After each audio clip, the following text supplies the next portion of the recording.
Girls of Reddit. Did you ever regret not saying yes to a guy who asked you out? What's your story? Story 1. In college, there was this guy who I found weird and annoying, so I turned him down when he asked me out. The next year, he returned looking incredibly fit, having spent the summer working out. I regretted my decision until one night when I invited him over, and he ended up stealing my PS3 and my Yoda backpack. It turned out he was roommates with a friend of mine, and he proudly wore the backpack around campus the next day, claiming it as his own. Embarrassed by his behavior, I distanced myself from him, but he spread rumors about us having something special. It was a rough week of dealing with the aftermath and trying to clear my name. Story 2. My best friend asked me to be his girlfriend when we were 16. I told him I didn't want to ruin our friendship if things went wrong and that we were better off as friends. I desperately wanted to say yes, but I didn't feel like he deserved to be burdened with my problems. I wasn't in a healthy state of mind at that point. To this day, more than 10 years later, I question what would have happened if I had said yes. He's the godfather to my child and still one of my best friends. He's been married and divorced, and when I ran into his ex-wife, who I never liked to begin with, she said they divorced because she couldn't stand that he was still in love with his best friend. I'm in a relationship with a great guy right now, and we're living together. I could see this relationship lasting, but occasionally, I can't help but wonder what would have happened if I had given my best friend a chance to be more than just my friend. Story 3. I was 11 years old, and the first guy I ever really liked asked me out. He was charming and seemed so perfect that I felt unworthy. In my insecurity, I turned him down, saying he could find someone better. Almost immediately, I regretted my words and tried to take it back, but it was too late. That experience taught me a hard lesson about shyness and self-worth. In those days, I was rather unpopular and spent a few years in stubborn awkwardness. But eventually, I embraced who I was. I started asking guys out, facing rejection with resilience. Over time, I transformed from the awkward, bullied nerd into a confident woman. I learned to approach the cutest guy at the bar, engage in conversations about everything from daily life to niche interests like Beast Wars, and ended up with phone numbers and dates. Turning down that first guy had been a regret, but it also spurred my journey toward confidence and self-acceptance. Without that initial heartbreak, I might not have become the person I am today. Story 4.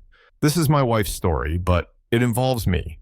We were high school sweethearts, and shortly after we started dating, she was asked to go to a school dance by Larry Fitzgerald. She turned him down, noting she had a boyfriend.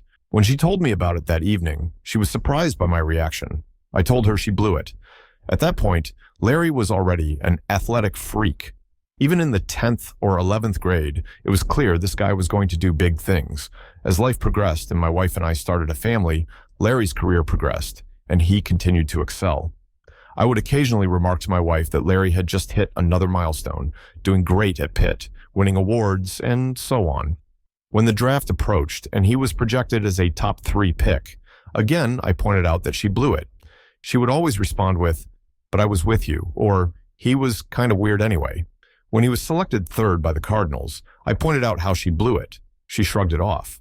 A couple of weeks later, I walked into the kitchen and she was holding the sports page. I asked what she was reading, and she just said, "I blew it," handed me the paper, and walked away. The headline read something along the lines of, "Fitzgerald agrees to a $60 million contract." Story 5. It was a hot summer day at Buddy Magazine, and my mom was waiting to interview a musician after his set. As she waited, a quirky-looking guy approached her and nervously asked her out.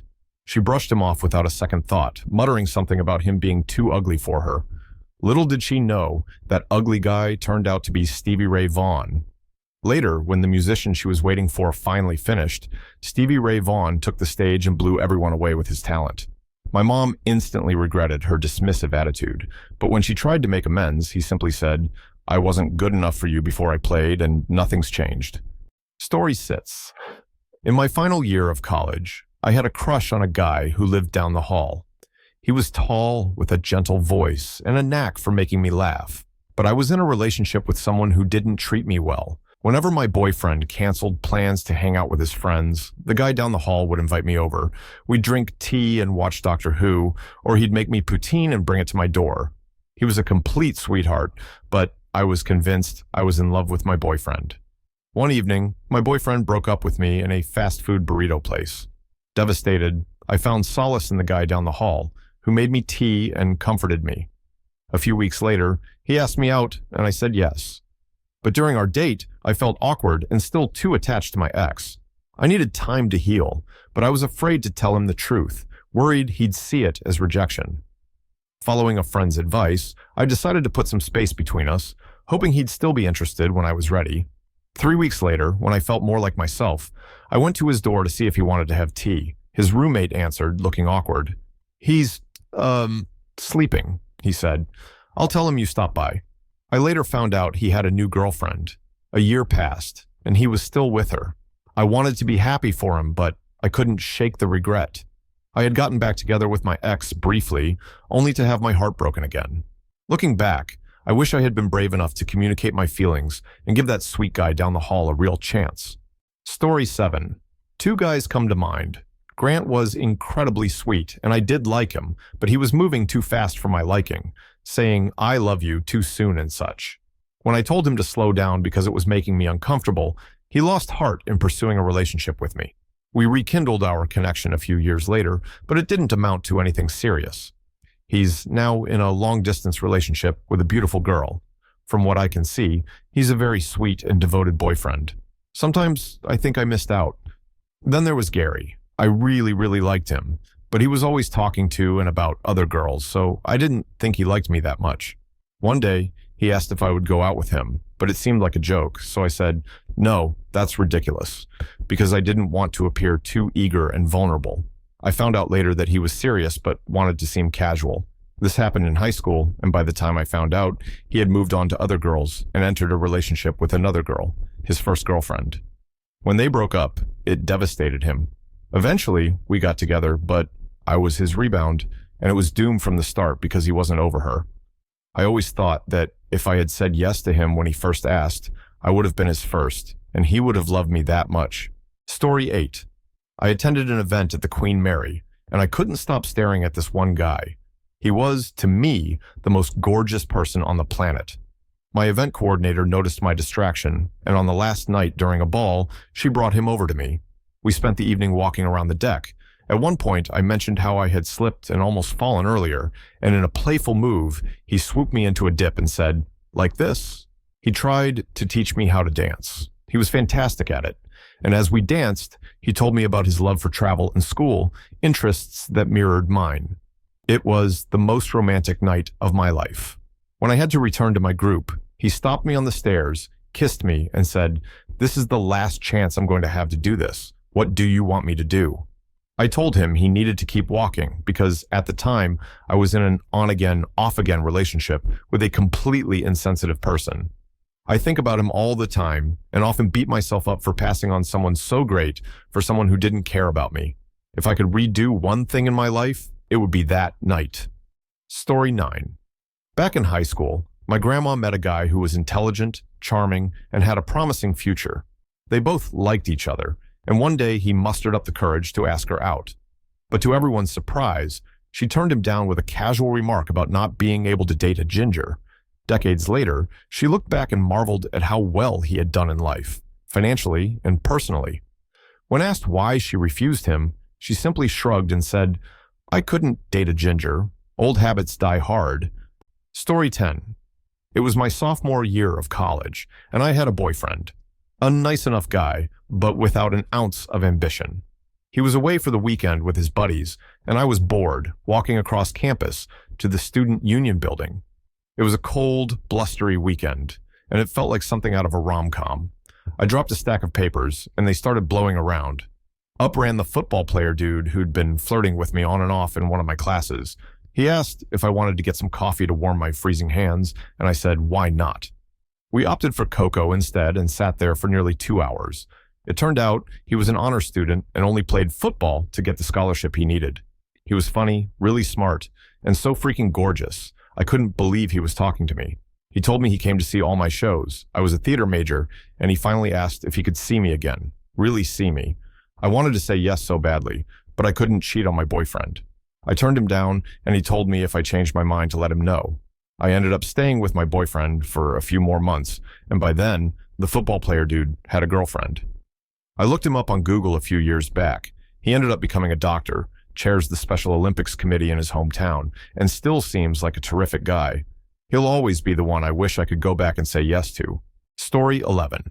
Once, feeling down and out of sorts, I turned down a perfectly lovely guy who was exactly my type. It wasn't the right time for me to entertain romance, but little did I know, my best friend knew him. She encouraged me to give it a shot, and 2 years later, I was walking down the aisle towards him. We now live in another country, fulfilling a lifelong dream together, experiencing a life of love and adventure that I never imagined possible. Looking back, I can't help but think how different my life would be if I hadn't said yes that second time around. Story 12. I worked several summers in high school and after graduation at the customer service desk of a family-owned grocery store in my hometown, check cashing, Western Union, Lotto, etc. This was the last year I did this before leaving for college. Regularly, this Hispanic guy my age would come in to cash his paycheck. I didn't speak more than a few words of Spanish, and he didn't seem to speak any English. But oh man, was he hot. I get really flustered every time he came in. It seemed like he made an effort to come in when I was working, because he'd show up almost every week, even when my schedule changed. We'd both smile and alternate between staring at each other and avoiding eye contact while I cashed his check. After a while, he'd come in just to buy a candy bar or something and come to my desk instead of the regular checkout lanes. I didn't think it would go anywhere since I didn't speak Spanish and he didn't speak English, but there we were every week. I'd look forward to seeing him and just melt every time he came in. Then one day, he came up to my desk and, in the most adorably broken English, asked if I wanted to go out after work. I was so ridiculously flustered. I was so shy, socially awkward, and insecure that I had convinced myself that this fairy tale story of teen romance, despite the language barrier, would never become anything more than a fantasy. To this day, about 13 years later, I still kick myself for being so naive. When he asked me, I stammered and said something about not being allowed to date customers, which was a complete lie. My dad met my mom in the exact store while he was checking out. The cute Hispanic guy looked crushed, and inwardly, I was crushed by my own social awkwardness. He didn't even buy whatever he was trying to buy, left the Snickers bar on the counter, and left. I went home after my shift and just cried. I told my dad about it. He worked at the store too, and I remember him laughing at me in this sympathetic way. I must have looked really devastated, because he said that the next time the guy came in, I should just be brave, try to talk to him again, and tell him I was mistaken about the rules. But I never saw him again. Then I went to college, and even though I worked at the store again between semesters, I never saw him again. I still remember this guy, and I still kick myself for letting him get away. Story 13. I had a really good friend in high school who, to put it lightly, was an extra friendly guy. We were really close, and he would tell me everything about his experiences with various girls, some I knew, some much older. Despite these conversations, I started to fall for him. Underneath his reputation was someone kind and loving to all his friends. He was the type who would do anything for anyone and was a great father figure to his younger siblings, essentially the man of the house.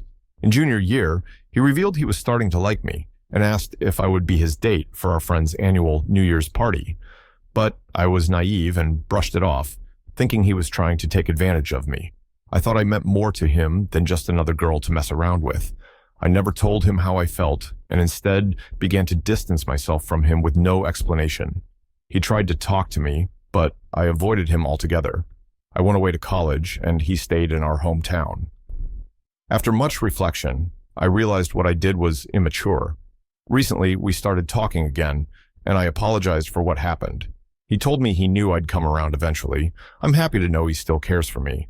He doesn't know it yet, but I'm going back home tonight for Christmas, and I plan to surprise him by asking him to be my date for the New Year's party our friend has every year. Story 14. I worked for several years with Harry. We had a lot of fun at work, went out surfing on beach days, and hung out with mutual friends. Gradually, I realized I was developing genuine feelings for him, but I kept them to myself because he seemed way out of my league, and I didn't want to make our work relationship awkward. Once, he asked me to go shopping with him to find some shoes.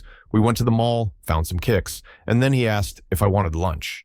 I said, "Nah, I want to work out before work, so see you later." I didn't realize he might have been asking me out on a date until much later. We continued to work together and hang out as friends, dating other people along the way. Eventually, he left the job to travel and finish school, but still came by to hang out. One night, we went out, and as I sat on a raised box, he stood in front of me, placed his hands on my knees, and looked into my eyes. He said, "Tina, I love you. I've never been able to say this before. I love you. I've loved you a long time." I was stunned and replied, okay, and went back inside. I didn't know how to respond. I had inklings he had feelings for me, but we never expressed them.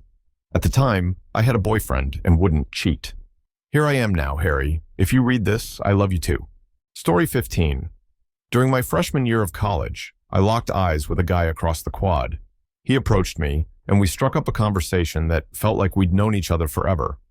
He was an engineering student, always complimenting my intelligence, despite my mediocre biology skills.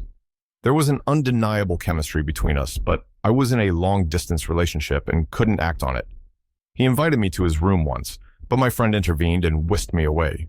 Despite the connection, I never pursued him, and he remains the one who got away. The guy who gave me butterflies and made me smile like no one else could. Story 16. He didn't ask me out, but we were super close. It was obvious that we both liked each other until my friends and I played a game where we had to say who we preferred to date more among our group of friends. When it was my turn, I jokingly said another guy. He was shocked, and it was only a few days later that I realized my mistake. I was so frustrated with myself that I didn't talk to him for a long time. We talk a bit now, but he has a girlfriend, and I have so much regret. I realized that this was one of the biggest mistakes I've ever made. I understand why people think I'm rude and ignorant, and I can't argue with that. On the other hand, I'm considering telling him how I feel, but I'm afraid it will just create false rumors and gossip. Story 17. I was in the early, blissful stages of a new relationship. One morning, while waiting at the bus stop to head to work, a guy crossed the street and approached me. He was tall, with kind eyes and a gentle demeanor, and he asked me out. I remember feeling flattered, but politely turning him down, saying, "I'm sorry, I have a boyfriend." Not long after that encounter, I started to see my boyfriend's true colors. At Christmas, as a housekeeper, I received a collection of liquor bottles as gifts from clients. I had amassed about 12 bottles and placed them on top of the fridge. My boyfriend drank every single one within a week. His behavior and the realization that he was battling alcoholism were the final straws. I broke up with him, recognizing that he was not the right person for me. I often thought about the guy at the bus stop, wondering what might have happened if I had said yes. He seemed interesting and kind, qualities my ex lacked. But life moved on, and I eventually met my husband. Now, I am content and no longer wonder about the missed opportunity at the bus stop. Story 18. I'm telling this story from a girl's perspective, but it always breaks my heart. I asked her out while she was waitressing at a pizza place. She agreed to go out as friends, and for the next 6 months or so, I politely picked her up, took her to lunch or dinner, and did my best not to pressure her. I was stuck in the friend zone with no signs of escape. My boss gave me great tickets to see the SF Giants at Candlestick Park, so I invited her. She agreed, even though neither of us were baseball fans. We thought it would be a fun experience. It wasn't. It was freezing, and we had no idea what was happening. When I suggested we leave, she agreed. I drove her home, and as I walked her to the door, I grasped her hand for the first time. She yanked her hand back and said, "It's too fast. Message received." She moved a distance away from me, so I let things go and stopped calling her. She made no effort to contact me. Goodbye, Deborah. Several years later, I met someone else and became engaged. Then I got a phone call from Deborah. She wanted to get together. I told her I was in a serious relationship, so perhaps it wasn't a good idea. We chit-chatted a bit and said our goodbyes. A week or so later, I got a card from her explaining how much she regretted pushing me away and that she considered me the one that got away. The funny thing is, I was so madly in love with her. To this day, I think of her. My wife is amazing, and I am so very lucky, but I always wonder what would have happened.